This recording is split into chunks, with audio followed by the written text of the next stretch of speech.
रुकियो जहां खबर सहरसा से है, जहां महिसी प्रखंड के भेलाही गांव में मुस्लिम समुदाय के लोगों के द्वारा राष्ट्रीय एकता और शिक्षा जागरूकता सम्मेलन का आयोजन किया गया, जिसमें बिहार सरकार ने कानून मंत्री शामीम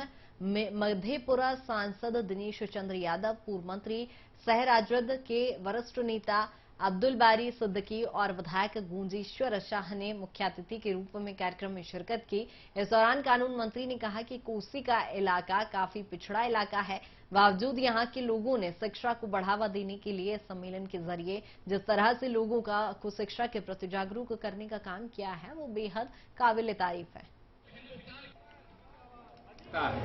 एवं शिक्षा, समाज में कैसे शिक्षा आए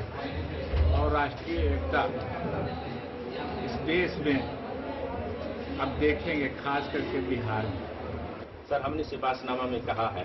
और आप लोगों ने सुना है कि हमारा जो ये क्षेत्र है कोसी कमिश्नरी का, ये 3 जिला में जो औरतों की तालीम पहले रही है, अभी की जो पीढ़ी पढ़ रही है, इससे पहले